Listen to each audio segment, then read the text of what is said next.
¿Cómo fue el despertar de mi vocación sacerdotal? Que es una buena pregunta. Y fue de una manera muy simple y muy sencilla.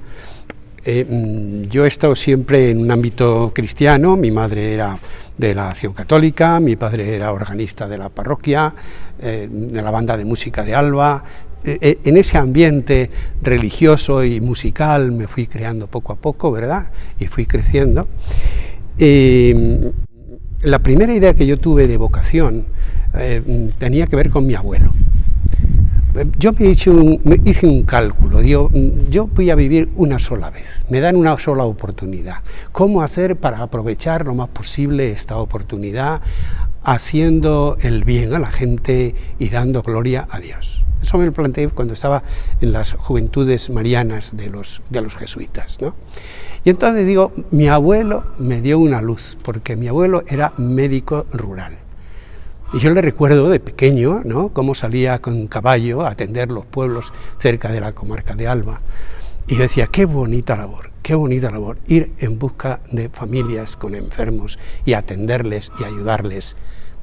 Seré médico.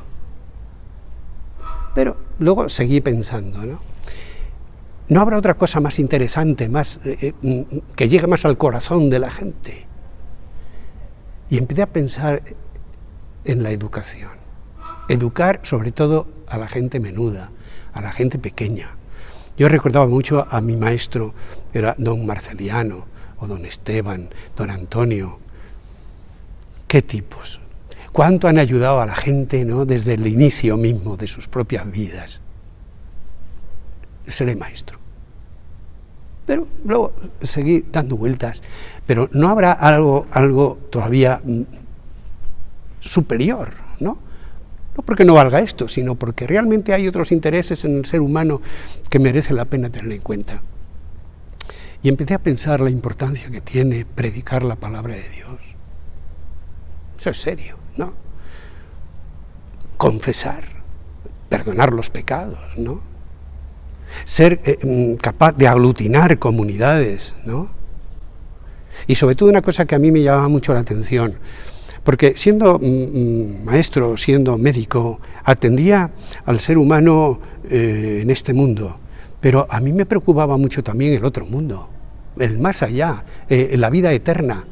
¿Cómo podré yo llegar a ayudar a los hermanos hacia la vida eterna? Seré cura. Me meto cura. No porque desprecio lo anterior, sino porque realmente esto me da otra posibilidad nueva y única de poner a la gente en dirección hacia la eternidad.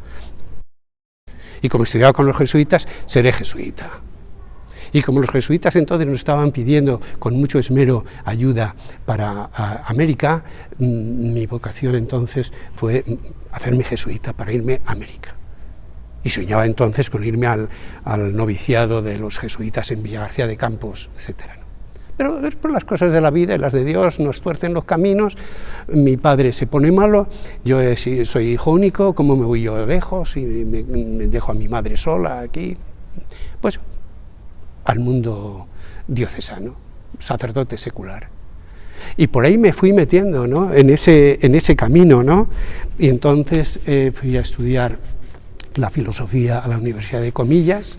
Después hice la teología aquí en la Universidad Pontificia y ahí me planté ya de cara a la ordenación sacerdotal, que recuerdo con muchísima gratitud ante el obispo, que realmente nos aceptó para darnos la ordenación, juntamente a don Ángel y Alsina, a mí, el día 26 de septiembre, don Mauro, en Alba de Tormes, nos consagró como sacerdotes, ¿no?, nos dio la bendición. Fue algo verdaderamente importante.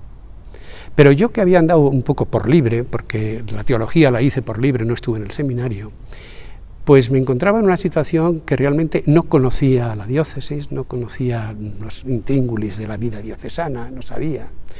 Y entonces, por mi cuenta me fui preparando haciendo tres cosas que para mí fueron muy fundamentales. Primero, una experiencia pastoral con un cura de Andalucía, don Miguel, al cual le quiero muchísimo, ¿no? Y con él fui 3 veranos a hacer experiencia pastoral en 3 parroquias distintas de allí, de Granada, ¿no?, de la provincia de Granada. Eso me sirvió muchísimo para conocer lo que es la vida rural, la vida pastoral, etcétera. Me vino muy bien. Pero después me interesaba también hacer el conocimiento de la diócesis de Salamanca, que no conocía. Entonces yo pedía a sacerdotes, párrocos de aquí de Salamanca, del mundo rural sobre todo, y les hice una sugerencia de ir con ellos 3 o 4 días a conocer la parroquia, a tratar con la gente, a hablar al personal de allí, a escuchar, ¿no?, y sobre todo ver el cura cómo se las manejaba. Entonces estuve un verano haciendo una visita fueron 14 parroquias, todavía por ahí hay párrocos que lo pueden recordar, ¿no? Para mí fue estupendo conocer la vida diocesana in situ, en los diversos lugares. Y luego otra cosa que me facilitó el momento de la ordenación, y para mí fue muy decisivo, fue también hacer un sosiego, una paz, una tranquilidad, donde yo me replanteara ese cambio, ¿verdad?, de la vida de laico a la vida de clérigo. Y entonces pensé que una de las oportunidades mejores que podía tener es dedicar mucho tiempo a la soledad, al silencio, y para eso me propuse hacer el Camino de Santiago, desde Santiago de desde la Virgen de Lourdes, ¿no?, de la cueva de Masabiel, hasta Santiago de Compostela, 50 días. Con la mochila al hombro, íbamos otros 3 compañeros, ¿no?, y así estuvimos caminando. Fue una experiencia fenomenal, de tal manera que el espíritu de Santiago y de la Iglesia, la espiritualidad de la Iglesia, caló en mí. Sin eso yo no hubiera podido hacer esa ordenación, que realmente marcó mi vida.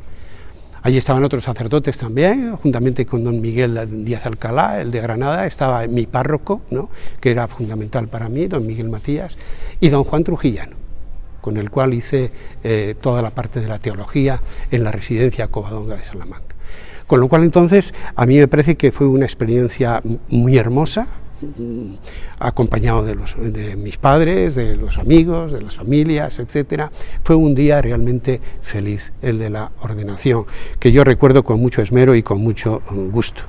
Recuerdo que la primera misa la dije también en Santa Teresa, con lo cual ya empecé a vivir también el espíritu teresiano de la Santa, y lo empecé a interiorizar, porque yo la conocía, pero realmente lo importante es interiorizarla, como ella dice, la vida interior, ¿no?, la 7ª morada que cada uno llevamos, ¿no?, ahí es donde el Señor me espera. Y entonces por ahí, ese conjunto fue lo que para mí supuso la ordenación, me cambió totalmente la vida. Luego ya una vez ordenado no he tenido grandes cosas, porque yo prácticamente lo he pasado todo. En estos 50 años, 33 años he estado en Alba de Tormes como párroco en mi pueblo. Dicen que nadie es profeta en su tierra, pero a mí me tocó esa cuestión y allí estuve todos esos 30 años. Y luego llevo ahora ya en Salamanca como vicario general, llevo 17 años también con don Carlos. Y ahí es donde realmente está normalmente el paso de esos 50 años.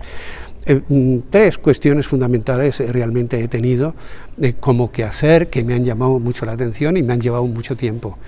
Es la delegación del apostolado de los laicos, ¿no?, con el cual estuve más de 20 años. Después ahora estoy también con la delegación de familia y vida. Y después algo también que a mí siempre me ha interesado mucho y me ha gustado mucho, que es la catedral. Y he tenido la suerte incluso de estar un tiempo siendo deán de la catedral. Por todo esto naturalmente doy muchas gracias a Dios. Pero tengo que decir que todo esto no hubiera sido posible para mí, estos 50 años, sin esa pequeña comunidad que desde el principio fundamos en Alba, la comunidad apostólica de Santa María, donde está Magdalena, la que está ahora conmigo, eran otras más con ella, con la cual hemos compartido una tarea pastoral realmente en equipo, en todas las parroquias que luego hemos ido asistiendo, y que realmente eso me ha dado la vida, porque yo que quería ser religioso y no lo he sido, pues a fin de cuentas he sido un sacerdote diocesano, pero dentro de un contexto de comunidad que no me ha faltado hasta hoy, gracias a Dios. Y esto es lo que os puedo decir así brevemente de mi aventura espiritual y sacerdotal.